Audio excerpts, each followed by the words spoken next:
Mais ce matin, il veut nous rappeler que la nuit est avancée. Il veut nous rappeler que le jour approche. Prenons nos Bibles dans Romains au chapitre 13. Romains au chapitre 13, à partir du verset 11 jusqu'au verset 14. Le jour de Christ approche. Quels vêtements portes-tu? Le jour de Christ approche. Quels vêtements portes-tu? Il commence au verset 11 en disant « Cela importe d'autant plus que vous savez en quel temps nous sommes. C'est l'heure de vous réveiller enfin du sommeil, car maintenant le salut est plus près de nous que lorsque nous avons cru. La nuit est avancée, le jour approche. Dépouillons-nous donc des œuvres des ténèbres et revêtons les armes de la lumière. Marchons honnêtement comme en plein jour, loin des orgies et de l'ivrognerie, de la luxure et de la débauche, des querelles et des jalousies. Mais revêtez-vous du Seigneur Jésus-Christ et n'ayez pas soin de la chair pour en satisfaire les convoitises. Amen. Seigneur, nous nous soumettons à toi pour comprendre ta pensée et surtout être prêt pour ton retour, car la nuit est avancée et le jour est très proche. Merci Jésus. Amen. Lorsque nous lisons l'Épître aux Romains, c'est vraiment une épître très profonde sur le plan théologique, sur le plan doctrinal. Et les pères de l'Église, et particulièrement les théologiens, se sont appuyés sur Romains pour présenter les fondements théologiques du christianisme. L'Épître aux Romains est fortement doctrinale, comme je l'ai dit, mais c'est aussi une épître pratique. Pratique parce que la vie chrétienne pratique s'appuie sur la doctrine biblique. Il faut une bonne doctrine à partir de laquelle maintenant on peut présenter la pratique chrétienne. Toute la théologie de l'Épître aux Romains vise en réalité le retour de Christ. C'est pour nous préparer au retour de Jésus-Christ. Et chaque jour nous rapproche de ce retour de notre Seigneur. Et en ce jour, comme il dit au chapitre 14, versets 10 à 12, alors tous comparaîtront devant Dieu. Les chrétiens pour recevoir leur récompense et les impies pour être jugés et condamnés. Alors si donc l'avenir est que nous devons nous présenter devant Dieu, alors il est important que vous et moi, nous puissions considérer l'avertissement que l'apôtre veut nous donner ce matin. Il veut nous parler de la fin de cet âge, une fin qui est sur le point de se manifester. Et si cette réalité était évidente pour l'apôtre il y a 2000 ans, pour vous et moi aujourd'hui, en 2023, je crois que c'est plus que évident. Nous sommes pratiquement à la fin et nous sommes interpellés. Alors, dans la portion que nous avons lue, une question se présente. Quelle heure est-il avant la révélation du jour de Christ? Quel est le temps qu'il fait actuellement? Le verset 11 nous éclaire. Après avoir parlé de l'amour, lorsque vous lisez les versets précédents, l'apôtre Paul va parler de l'amour fraternel. Et maintenant, il leur dit que cela est important, cela importe, d'autant plus que vous savez en quel temps nous sommes. Connaître le temps qu'il fait est vital pour le devenir du chrétien. Pour Paul et pour les chrétiens de Rome, il fallait nécessairement qu'ils en soient conscients. Ils devaient être prêts pour le jour de Christ, ce jour qui est sur le point de se manifester, et ils devaient mettre de l'ordre dans leur relation avec Dieu, mettre de l'ordre dans leur vie avec les autorités. Quand vous lisez le chapitre 13, il en est question, avec la loi, avec le prochain, parce qu'effectivement, le jour est proche. Et c'est en obéissant à Christ que ces hommes, ces femmes qui croient en Jésus peuvent effectivement voir Christ et entrer dans sa gloire. Quel drame ce sera pour les Romains, veut-il dire, si le jour de Christ arrivait et les trouvait dans les ténèbres. la nuit est avancée, le jour approche. Bien-aimés, le temps qu'il fait est celui de l'imminence du retour de Jésus-Christ. Aucun des apôtres ne savait à quel moment cela se passerait. Ils ne savaient pas le temps qui va s'écouler entre la promesse de Jésus. Vous vous rappelez, dans Actes chapitre 1, verset 11, sur le mont des Oliviers, l'ange a dit, la manière dont il est monté, c'est ainsi aussi qu'il va descendre. Ils ne savaient pas à quel moment, ou du moins combien de temps, les sépare entre cette période-là et effectivement le retour de Christ. Mais ils ont invité les chrétiens de Rome et tous les chrétiens à se préparer en son temps. Et le temps a passé. Et puis l'évangile est arrivé au Burkina Faso en 1900, dans les années 1900. Et nos parents ont reçu l'évangile et ils ont prêché le retour de Jésus-Christ. Et puis il n'est pas encore venu. Pourtant, il va revenir. Et malheureusement, le temps qu'il fait amène certains chrétiens qui sont gagnés par l'amour du monde à dire avec les moqueurs, comme Pierre le dit dans 2 Pierre 3, versets 4 à 10, ils disent, où est la promesse de son avènement? Car depuis que les pères sont morts, tout demeure comme dès le commencement de la création. Ils veulent ignorer en effet que des cieux existèrent autrefois par la parole de Dieu, de même qu'une terre tirée de l'eau est formée au moyen de l'eau, et que par ces choses, le monde alors périt submergé par l'eau, tandis que par la même parole, les cieux et la terre d'à présent sont gardés et réservés pour le feu, pour le jour du jugement et de la ruine des hommes impies. Mais il y a une chose, bien-aimés, que vous ne devez pas ignorer, c'est que devant le Seigneur, un jour est comme 1000 ans, et 1000 ans comme un jour. Le Seigneur ne tarde pas dans l'accomplissement de la promesse comme quelques-uns le croient. Mais il use de patience envers vous, ne voulant pas qu'aucun périsse, mais voulant que tous arrivent à la repentance. Le jour du Seigneur viendra comme un voleur. En ce jour, les cieux passeront avec fracas, les éléments embrasés se dissoudront, et la terre avec les œuvres qu'elle renferme sera consumée. Bien-aimés, nous sommes les chrétiens du 21e siècle. Et nous devons comprendre que l'avertissement de Paul est plus que réel.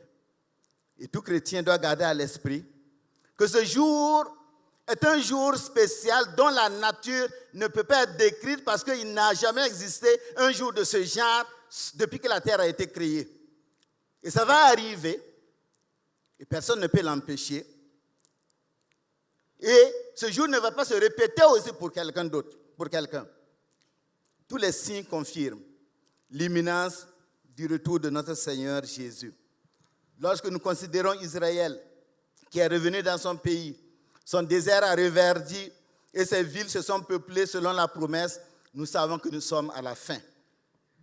Lorsque nous considérons le monde actuel, qui a exclu Dieu, et nous savons que l'Antichrist se prépare activement à apparaître dans les temps à venir. Et aujourd'hui, tout ce qui montre que l'Antichrist va apparaître bientôt, c'est que l'homosexualité a été imposée au monde entier. Si vous n'acceptez pas, vous ne pouvez pas avoir des financements. Si vous ne l'acceptez pas, même vos joueurs ne peuvent pas aller jouer avec les autres joueurs. Ça, c'est le cas de l'Algérie qu'on a puni il y a quelque temps. Et le transhumanisme, qui est supposé créer un être meilleur, est en train de prendre du terrain. Et les avancées fulgurantes et inquiétantes de l'intelligence artificielle sont là pour nous montrer que réellement nous sommes vers la fin, nous sommes pratiquement à la fin. Lorsque nous voyons l'état de l'Église, dans l'Église, le problème c'est quoi? L'amour fraternel se meurt. Et c'est la course vers les biens, vers la gloire personnelle. Et toutes ces choses refroidissent l'amour fraternel dans l'Église. L'apostasie prend du terrain dans la maison de Dieu. Et dans l'Église, malheureusement, on parle encore d'occultisme, de sorcellerie, de secte. Et c'est la réalité que nous vivons aujourd'hui, de telle sorte que vous ne savez pas qui est vraiment enfant de Dieu et qui travaille pour Satan, même parmi les dirigeants, même parmi les prédicateurs. Lorsque nous considérons ce qui se passe aujourd'hui, nous nous rendons compte que, avec la situation telle qu'elle se présente, avec les dérives morales et spirituelles que nous voyons, le temps qu'il fait est celui du retour imminent de Jésus-Christ.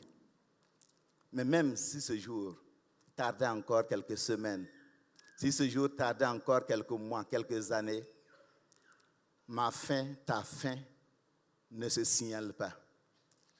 La mort surprend, elle frappe brutalement, elle frappe calmement, mais elle arrive au moment où on ne s'y attend pas. Et à cause de tout cela, Paul dit, toujours au verset 11, c'est l'heure de vous réveiller enfin du sommeil. C'est l'heure de vous réveiller, car maintenant le salut est plus près de nous que lorsque nous avons cru. La nuit est avancée et le jour approche. Il nous semble que certains chrétiens à Rome n'étaient pas très conscients de l'urgence de se préparer. Ils n'étaient pas des modèles d'intégrité. Quand nous lisons chapitre 13, versets 1 à 7, ils n'étaient pas des repères en termes d'amour fraternel, chapitre 13, versets 8 à 10. Et d'autres se laissaient gagner par des pratiques charnelles telles qu'elles étaient ambiantes à Rome, chapitre 13, versets 12 à 14. Et l'apôtre leur dit, c'est désormais l'heure de sortir de votre sommeil. C'est l'heure de vous réveiller enfin du sommeil. L'apôtre avait averti ceux d'Éphèse en leur disant de se réveiller. Réveille-toi, toi qui dors, relève-toi d'entre les morts et Christ t'éclairera. Éphésiens 5, 14. Rachetez le temps, car les jours sont mauvais. Ne soyez pas inconsidérés, mais comprenez quelle est la volonté du Seigneur. Et aux Romains, il leur dit clairement, marchez honnêtement comme en plein jour, loin des orgies, de la débauche, etc. Parce que le jour est proche. Et face à l'imminence de ce jour, soit du retour de Jésus ou l'imminence même de ta propre mort physique, Paul dit, examinez-vous, examine ton état spirituel, car le temps qu'il fait est très critique. Les chrétiens vivent dans une période où le sommeil n'est pas permis. La somnolence n'est pas permise. Remarquons que dans le discours de l'apôtre ici, il ne parle pas des non-croyants qui sont dans la boue du péché. Mais il est en train de parler à des chrétiens qui malheureusement sont charnels. Charnels pourquoi? Parce qu'ils se sont laissés envelopper par les désirs et les passions de la chair. Et ces désirs et passions ont installé en eux de la somnolence, de l'insensibilité aux choses de Dieu. À l'image des 5 vierges, plusieurs ont perdu leur huile. Ils ont perdu l'huile qui permet d'attendre le retour de Christ. Pourquoi? Parce qu'ils ont couché dans leurs vieilles habitudes de mentir un peu, voler un peu, tromper l'autre. Ils se sont couchés dans une toute petite haine. Je ne l'aime pas. Dans un refus de pardonner. Je ne peux pas te pardonner. Ils se sont couchés dans l'amour des stupéfiants, dans l'ivrognerie, la débauche, la luxure, la jalousie parce que l'autre est mieux habillé ou bien il parle mieux, les querelles. Et finalement, ils ont développé la vieille habitude de venir à l'église pour avoir une religion, pour voir les amis, pour faire des affaires. Et n'étant pas assis au pied de Jésus comme Marie était assise au pied de Jésus. Luc 10, verset 39, leur huile s'épuise, leur lampe fume et elle menace de s'éteindre. Elle menace de s'éteindre à travers tous les problèmes que nous rencontrons dans la vie. Or, si elle fume, Christ ne pourra pas voir l'éclat de ta lampe pour t'enlever lorsqu'il reviendra. Parce que c'est ce qui brille, les lampes qui brillent, qu'il va prendre. Et la seule solution pour les chrétiens à Rome, comme pour nous aujourd'hui, c'est de briller. Ceux qui sont éveillés doivent demeurer dans la lumière. Quelqu'un qui est éveillé marche dans la lumière. Il ne marche pas, il n'a pas une vie opaque. Il doit manifester la réalité intérieure de vie rachetée. Marcher honnêtement avec Dieu. Marcher en pleine lumière en tout lieu. Et ainsi donc, bien-aimés, l'heure de vous réveiller veut dire que le chrétien, vous et moi, nous devons accepter l'exhortation qui nous est faite de quitter ce que nous appelons les péchés mignons. Fuir ces choses-là et fuir toute forme de vice. Alors, de tels chrétiens vivront en sainteté de vie et cela leur permettra d'attendre l'époux Jésus-Christ. La somnolence, le sommeil ne sont pas permis. Et Paul dit excluez, éliminez toute forme de somnolence et de sommeil, parce que le salut est plus près de nous que lorsque nous avons cru. Toujours au verset 11. Et le concept du salut ici revêt 3 dimensions. Il y a le salut historique. Jésus est né à Bethléem. Il est venu au temps marqué par Dieu, Galates 4:4. Ça, c'est le Jésus historique, le salut historique. Il y a le salut spirituel, la dimension spirituelle et morale du salut, où chaque jour, le Seigneur travaille à nous transformer, et c'est ce qu'il est en train de faire aujourd'hui. Et puis, il y a la dimension eschatologique, qui se rapporte à l'avènement, à l'achèvement du salut lorsque Jésus va revenir. Il s'agit d'abord, pour vous et moi, du salut actuel, du salut présent, le déjà. Le déjà, pourquoi? Parce qu'effectivement, nous sommes sauvés.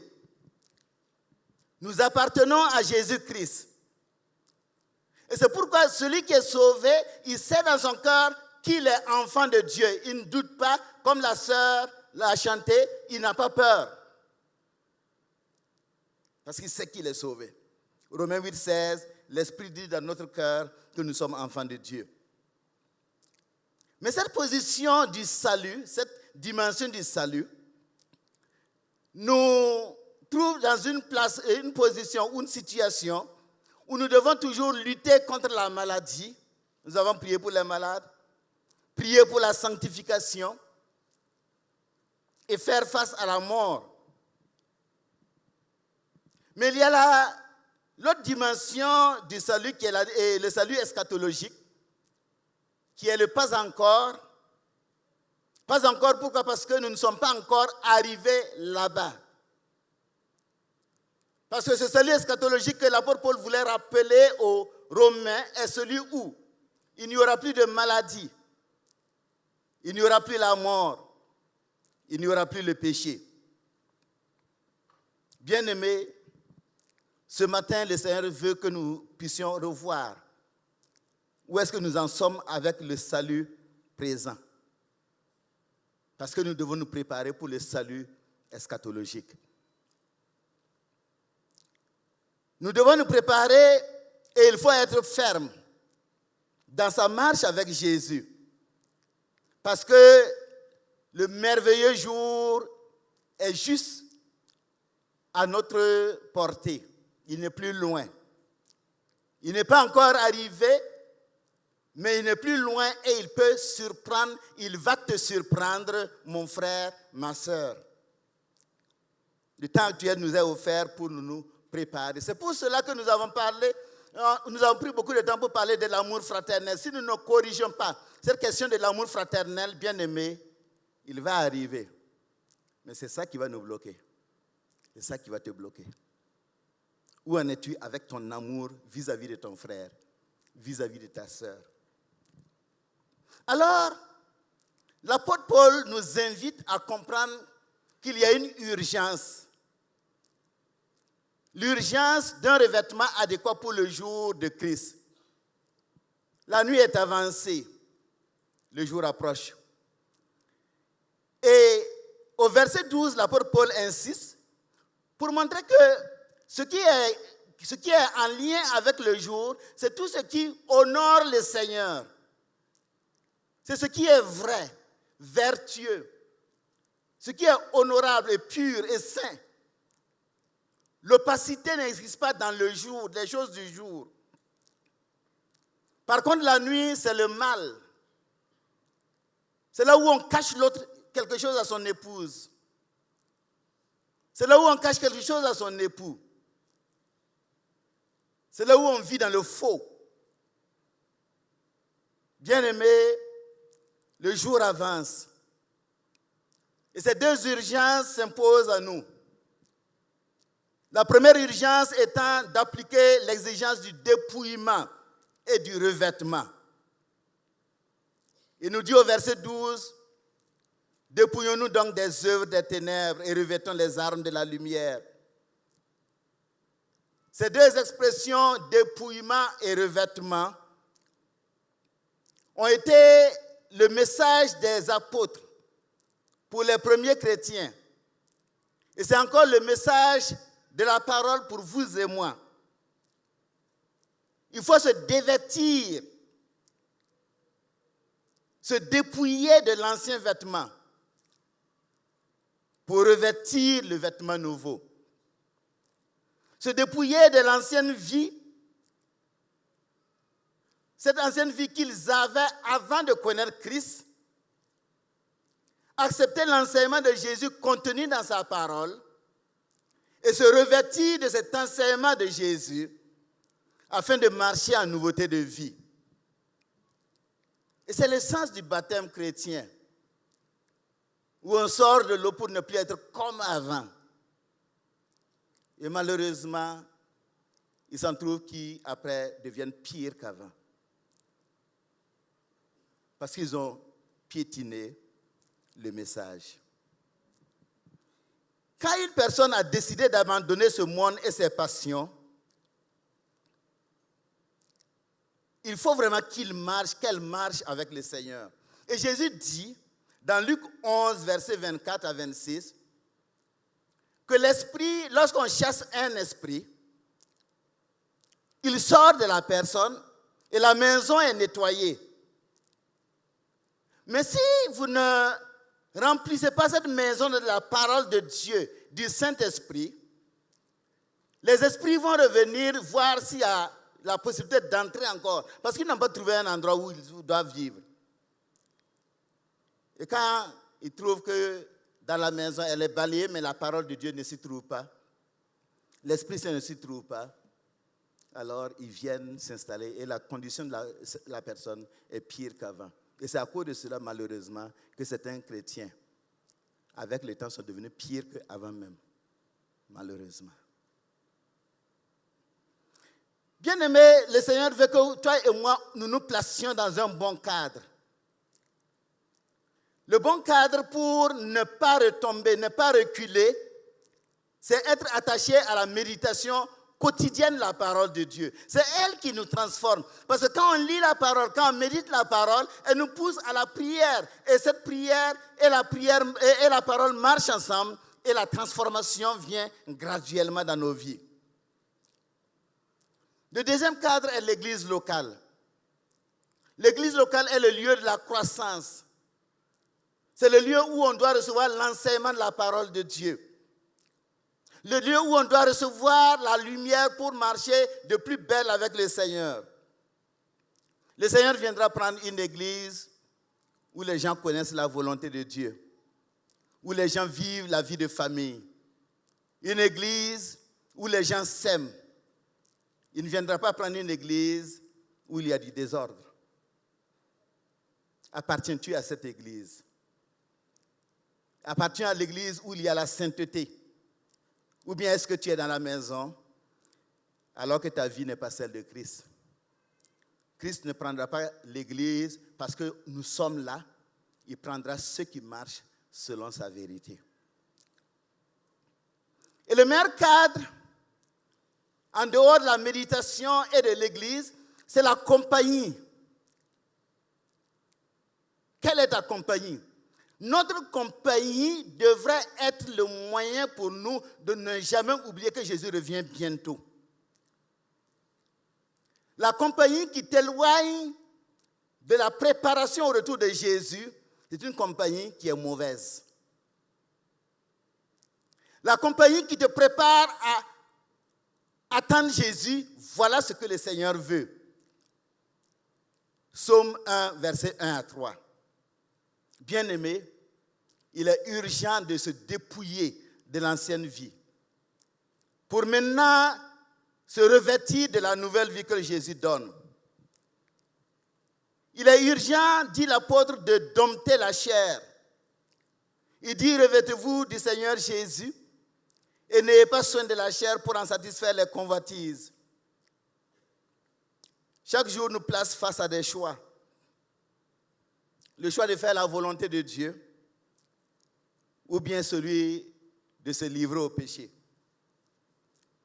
Et bien aimé, vous savez que le progrès actuel, quand bien il nous fait du bien, nous place aussi dans une situation où le péché peut arriver très facilement. Les moyens de communication que nous avons aujourd'hui nous aident, mais ce sont en même temps des moyens par excellence de perdition. Moyens par excellence de perdition à travers le téléphone, à travers Internet. Parce qu'au lieu d'y aller pour chercher Dieu, on y va pour satisfaire la chair ou bien pour faire du mal à des personnes. Le pouvoir de séduction est très élevé. Et le péché est très alléchant. Il est tapis à notre porte, dans notre téléphone. Et chaque tentation qui vient comme une occasion unique. Occasion unique de voir ce qu'on n'a jamais vu. Occasion unique de vivre ce qu'on n'a jamais vécu. Et comme chez Ève, quand Satan vient, il présente un petit bout. Et on voit un bout de glace. Et on pense qu'on peut passer. Mais c'est un iceberg. En bas, c'est la mort. En haut, il y a un petit bout de glace. Mais le vrai problème se trouve sous les eaux. Et c'est pourquoi il faut toujours regarder qu'est-ce qu'il y a en dessous. Qu'est-ce qu'il y a derrière la pièce qu'on me présente? Derrière la belle image, est-ce qu'il y a la vie ou la mort?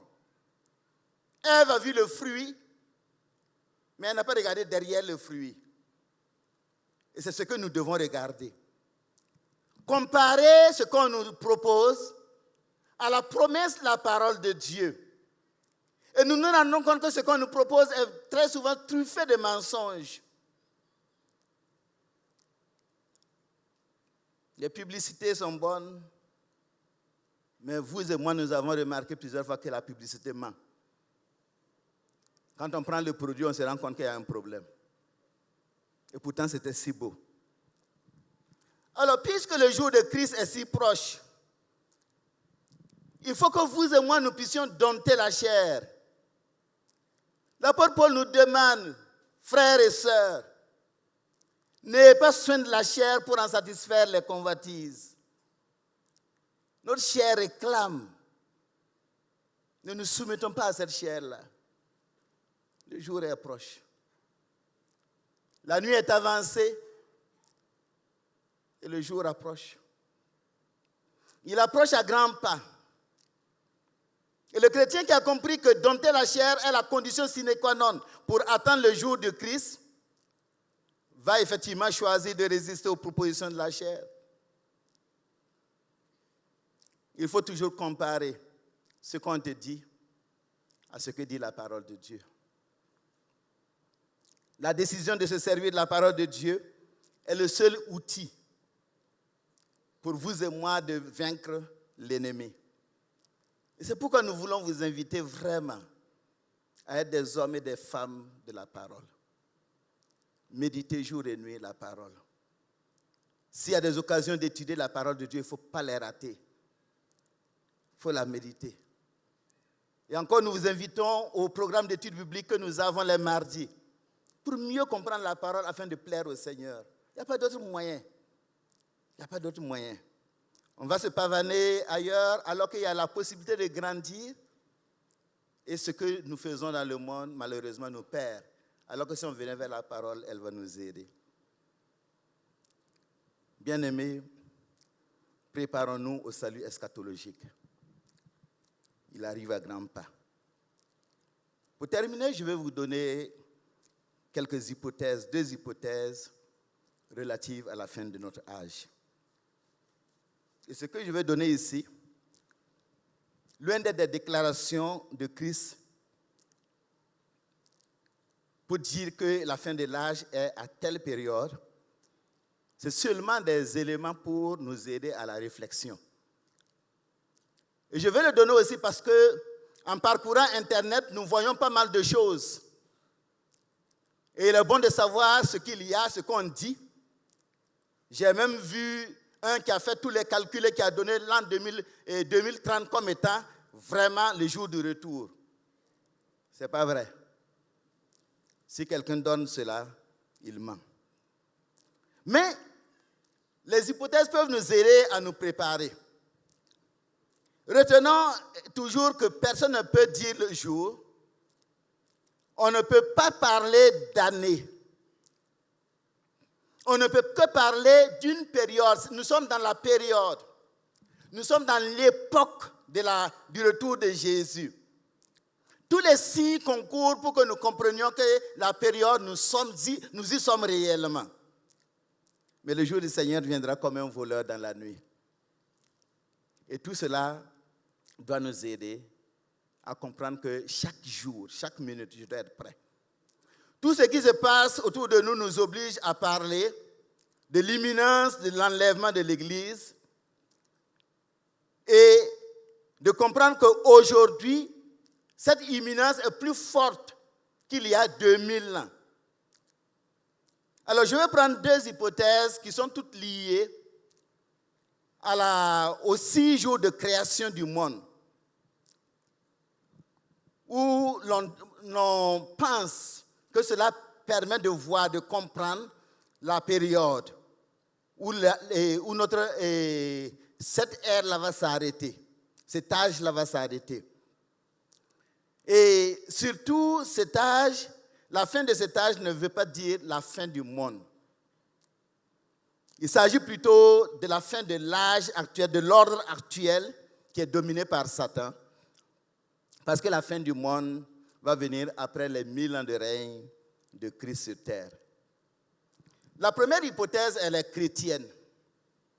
Certains eschatologues avertissent sur l'imminence du jour à partir des 6 jours de la création. Pierre a dit, nous l'avons lu, un jour est comme 1000 ans et 1000 ans comme un jour. Alors, cette hypothèse veut dire que les 6 jours de la création parlent aussi de 6000 ans pour l'activité humaine depuis Adam jusqu'à l'arrêt de l'activité des hommes. Et le 7e jour sera les 1000 ans suivants qui correspondent au millénium dont nous parlons. Alors, lorsque vous prenez les calculs de James Ussher, un archevêque irlandais de 1581 à 1656, il a calculé l'âge de la terre en se servant du récit biblique. Et il a trouvé que d'Adam à Jésus, il y a 4004 ans, je crois que nous le savons tous. Et nous nous rendons compte que de Jésus à maintenant, il y a 2000 ans. Cela donne environ 6000 ans d'Adam à notre époque. Alors, quel jour? I don't know. Nous sommes dans une période où on doit se préparer. Qui pourra dire que les 6000 ans sont bouclés? Seul Dieu le peut. Les calculs humains aussi, reconnaissez, sont truffés d'erreurs et Dieu permet ces erreurs parce que personne ne peut savoir le jour. Mais nous savons une chose qui est claire, tout montre que nous sommes vers la fin. Ensuite, nous avons l'hypothèse juive. L'hypothèse juive parle aussi de 6000 ans, depuis la création du monde jusqu'à la venue du Messie. Alors, le Messie, c'est qui? C'est cet homme qui est issu de David, qui va venir apporter la paix sur la terre. Et la paix qu'il va apporter va durer tout le 7e jour, c'est-à-dire les 1000 ans du millénium dont nous parlons. Et après le 7e jour, il y aura un 8e jour qui est sans fin. Ce 8e jour est ce que nous appelons l'éternité.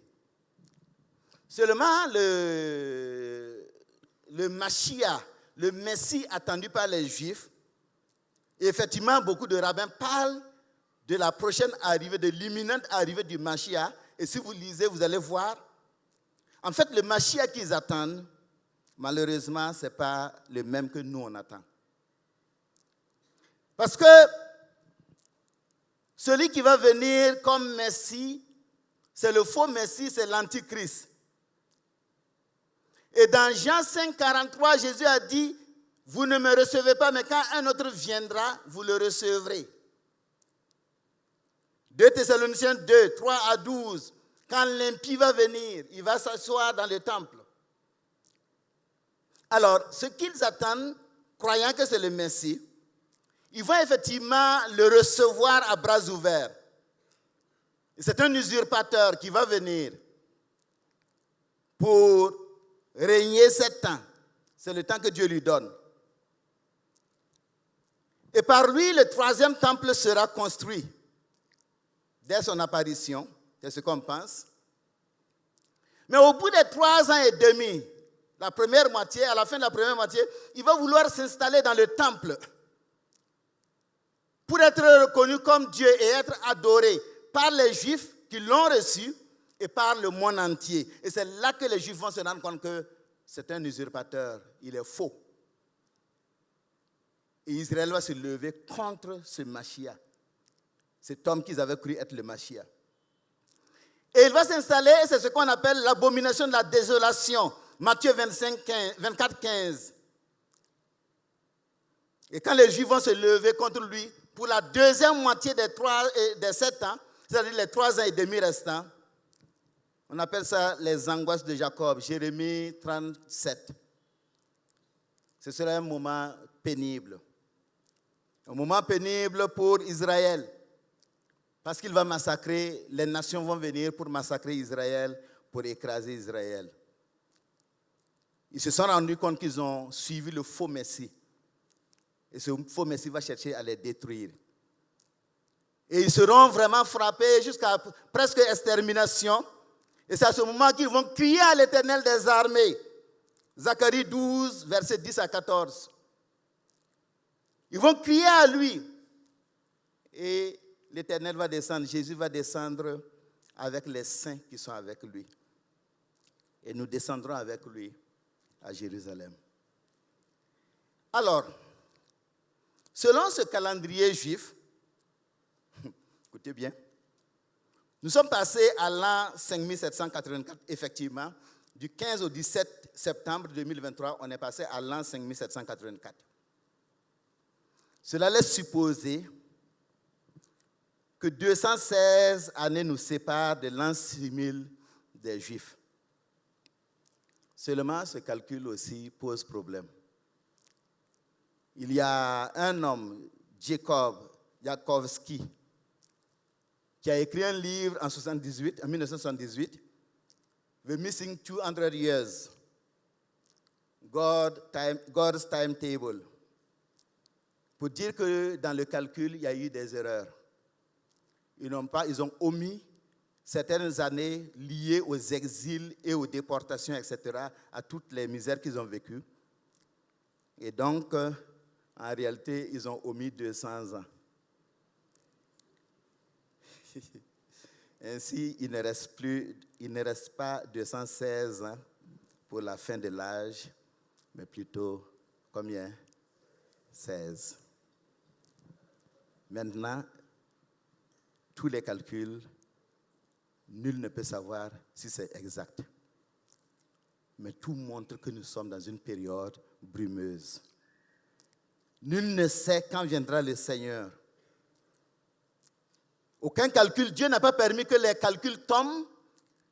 L'homme tombe dans des erreurs, mais c'est ça aussi qui fait que nous serons surpris. Parce que ça peut arriver avant la fin de mon message. Moi, je suis prêt, je m'y prépare. C'est comme ça que je me prépare. Ce que vous et moi, nous savons et croyons est que lorsque l'on parle du retour de Jésus-Christ, lorsqu'on parle de son avènement, il s'agit du jour où il va descendre de façon visible au monde entier et ses pieds vont se poser sur le mont des Oliviers. En ce jour-là, il va écraser l'Antichrist. Il va écraser l'Antichrist et le faux prophète et toutes les armées qui sont montées pour écraser Jérusalem, Israël. Et bien aimé, réellement, tous les signes convergent vers ce jour. Mais 7 ans avant ce jour où il va poser les pieds sur le mont des Oliviers, il va enlever son église. Nous croyons qu'il va enlever son église selon les textes bibliques. Et l'enlèvement de l'église fait partie aussi du grand jour. Parce que dites-vous, si vous êtes pilote d'avion, mon grand frère a été pilote d'avion. Bon, il est toujours à la retraite. Et que l'église est enlevée, vous êtes pilote d'avion, vous transportez 200 personnes, vous disparaissez, quelle catastrophe. Vous roulez dans votre voiture, le grand camion qui arrive en face de vous, le chrétien, quelqu'un roule dans une voiture, le grand camion qui arrive devant lui, c'est un chrétien qui conduit. C'est pour dire qu'il y aura de grandes catastrophes sur la terre le jour de l'enlèvement.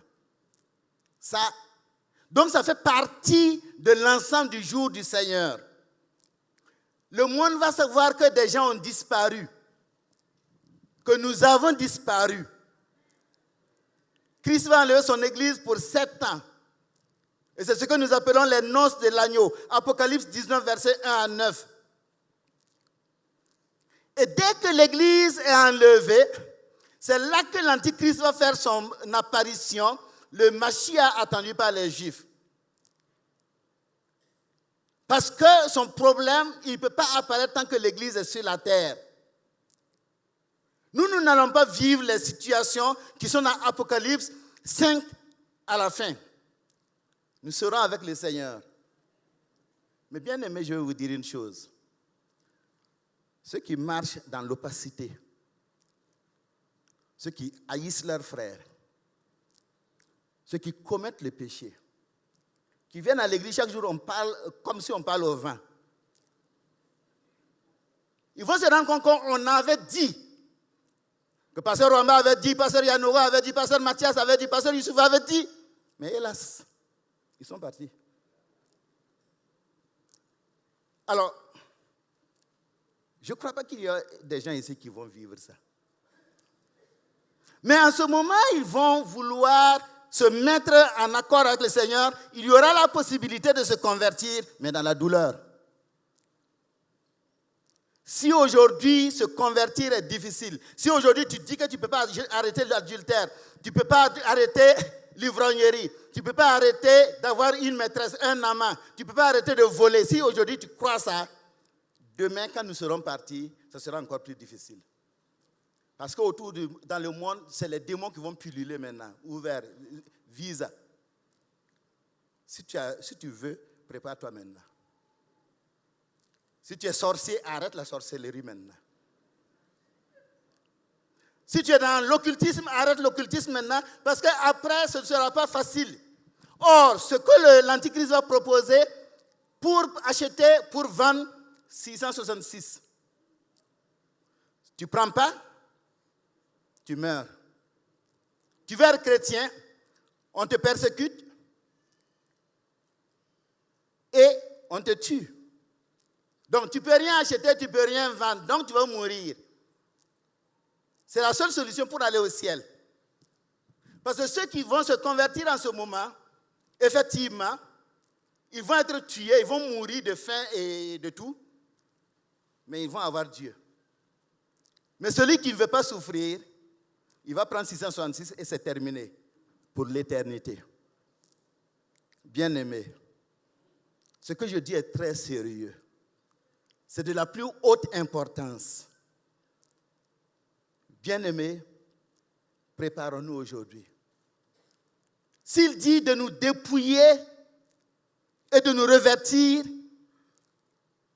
tu as intérêt à le faire maintenant. Il y a combien qui sont morts ces temps derniers? Il y a combien qui vont mourir aujourd'hui? Celui que vous avez vu hier, ah bon? C'est comme ça. Et chez toi aussi, ce sera comme ça. Est-ce que tu es prêt? Est-ce que tu es prêt? Nul ne connaît le jour de l'enlèvement, mais puisque la fin de cet âge semble venir à grands pas, il n'est pas loin et il faut donc se préparer. La question qui s'impose, est-ce que tu es prêt? Quel est le vêtement que tu portes? Tu es assis dans la salle avec le vêtement d'avant? Oh mon frère, ma soeur, il ne faut pas faire ça. Il ne faut pas faire ça parce que c'est ton malheur. Moi, je ne veux pas porter le vêtement d'avant. Il faut se repentir. Il faut laisser tomber ces choses-là. Il faut laisser tomber. En conclusion, je vais dire ceci. Que personne ne s'amuse avec la question du retour de Jésus-Christ. Que personne ne se croie astucieux au point de vouloir jongler entre Dieu et le monde parce qu'il veut croquer le monde. Vous n'avez pas créé le monde. C'est Dieu qui l'a créé. Vous-même, vous ne vous êtes pas créé. C'est Dieu qui vous a créé. S'il décide de venir aujourd'hui, pourquoi crois-tu qu'il va venir dans 10 ans? Il ne viendra pas dans 10 ans.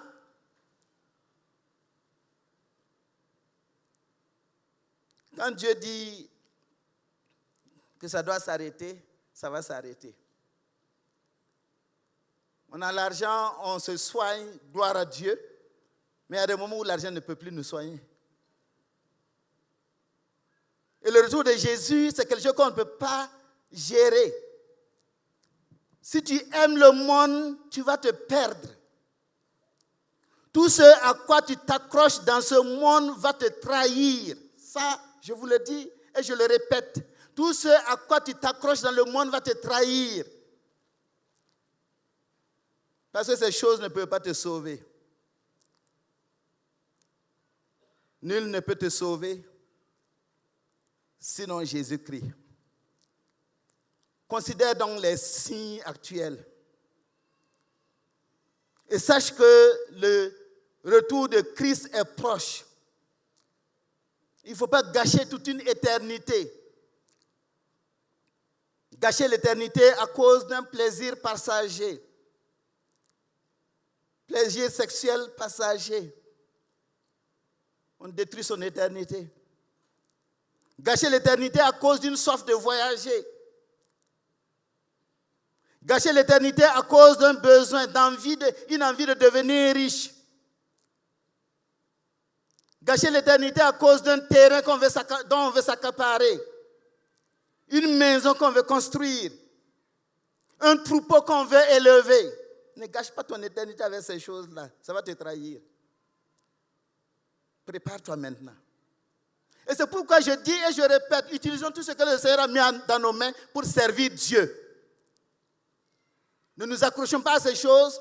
Si nous ne les utilisons pas pour servir Dieu, c'est ces choses qui vont nous maintenir en bas. Qu'est-ce que tu fais de ton éternité? Vie chrétienne pratique. Regarde ce que tu peux faire. Que je regarde ce que je dois faire. Pour que rien ne me maintienne collé à la terre, mais que tout me colle au ciel.